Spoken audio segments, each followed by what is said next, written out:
My Life and Ethiopia's Progress, Chapter 37, about Dejazmatch Haile Selassie Gugsa's treachery. After the Italians had entered Adwa by dropping bombs from aeroplanes rather than by valiant battle, they disclosed their daily communiques that many Ethiopian nobles had deserted the emperor and gone over to them. This news was not the whole truth.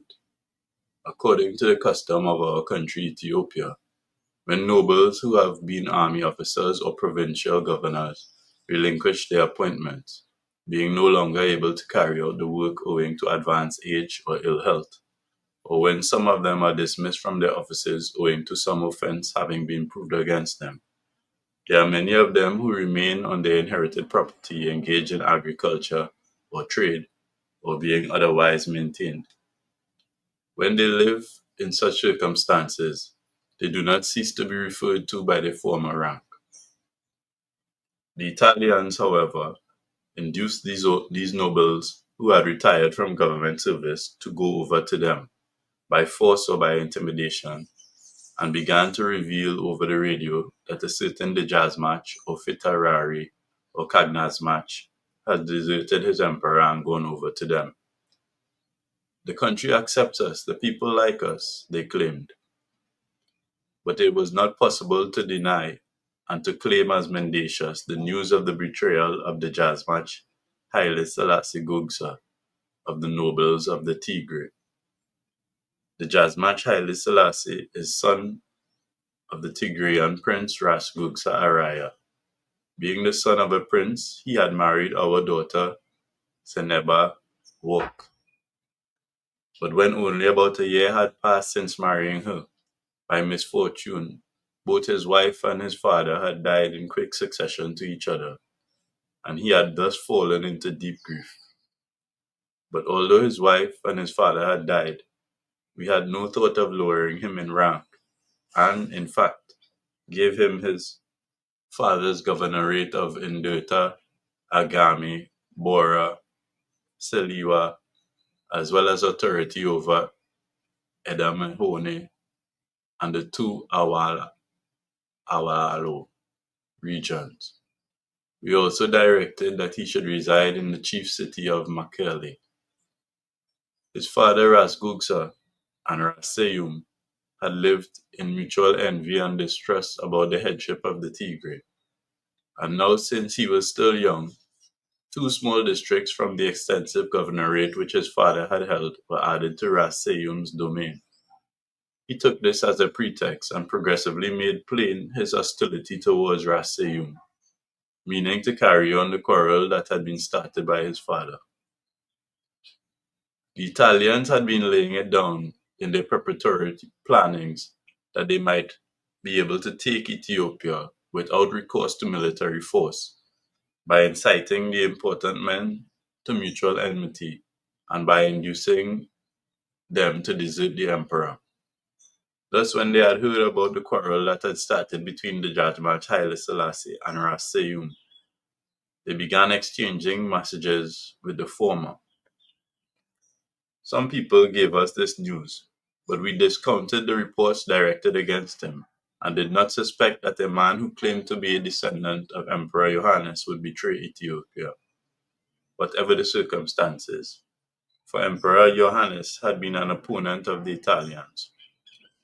Lest this calumny that had been rumored against him should be revealed, he used to write to us as follows: "If by any chance the Italians should invade us by military force, I shall resist them to the utmost in my province of Agami until I die."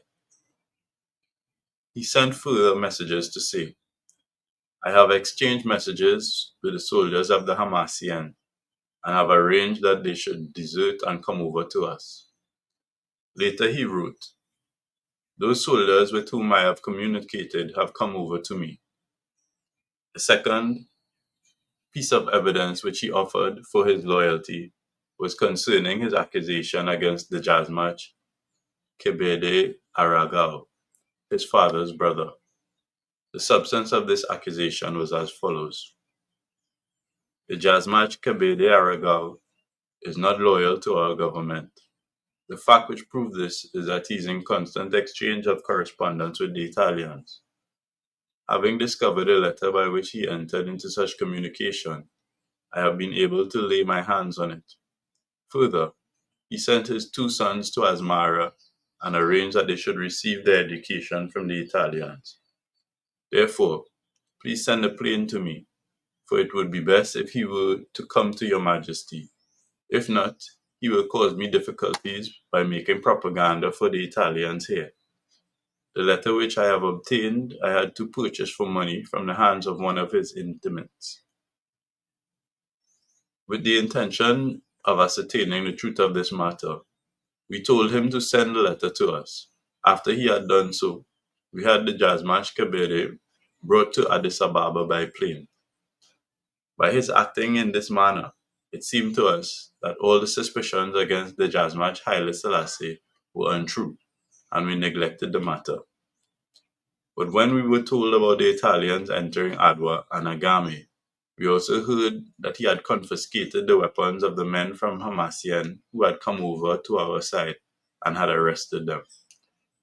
Subsequently, we dispatched to Mekelle, ostensibly as support for the Dejazmatch Haile Selassie, the Dejazmatch Haile Kabada as commander, the Dejazmatch Bogale Beru, the Dejazmatch Desta Gwangul, the Dejazmatch Alemayahu Desta, the Dejazmatch Tafari Waldu, the Dejazmatch Bele Maru, the Dejazmatch Damtu Walde Tekle, the Dejazmatch Ejegu Kebeda, Fitarari Mesfen Zaleka, Fitarari Tabahe Tekle. They set up camp near Mekelle and transmitted to us by telegram the following message. To Haile Selassie I, Emperor of Ethiopia. The Dejazmatch Haile Selassie, whom you trusted, has betrayed his mother Ethiopia and his father the Emperor, and has made it known by proclamation that he has gone over to the Italians. The army of Wag alone, fighting at Mekelle, will not be able to repulse the Italian invaders, who claims that it will take the whole of Ethiopia. It would therefore be well if troops, armed as much as possible, were to come to us.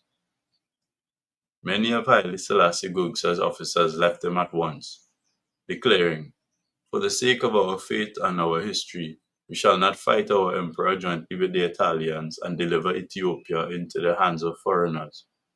By their coming to us, we were finally convinced of the truth of his treachery.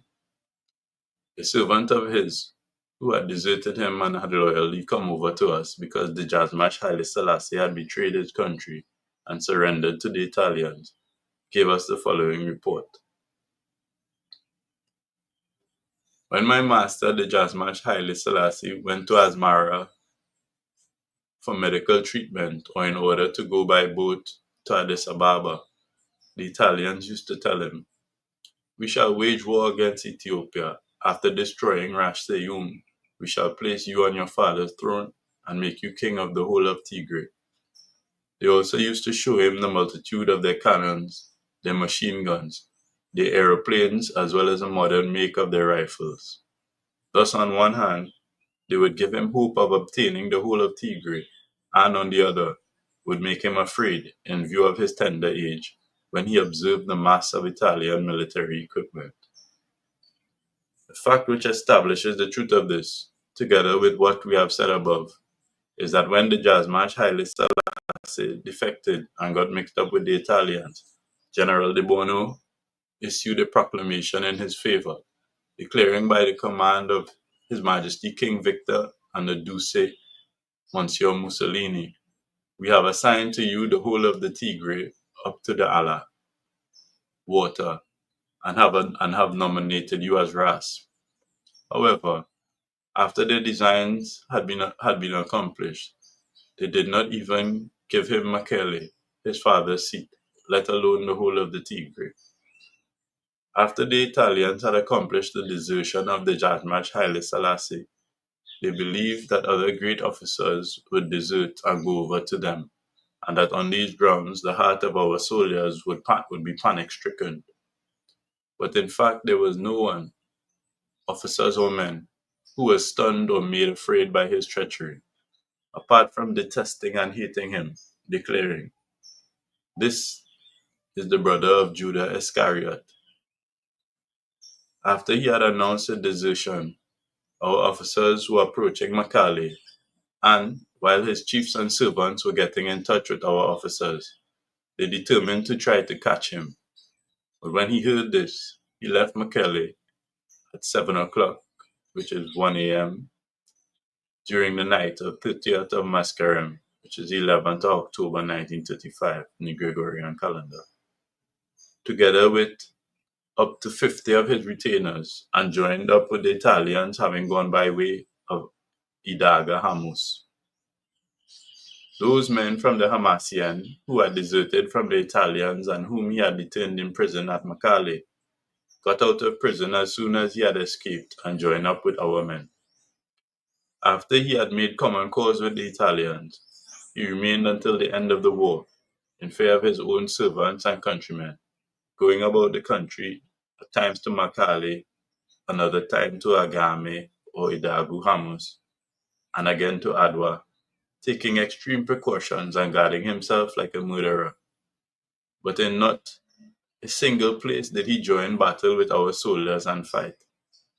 We do not think that foreign historians, let alone natives of Ethiopia, will ever forget the story of his treachery. It must not be thought that he who betrays his mother will benefit his nurse.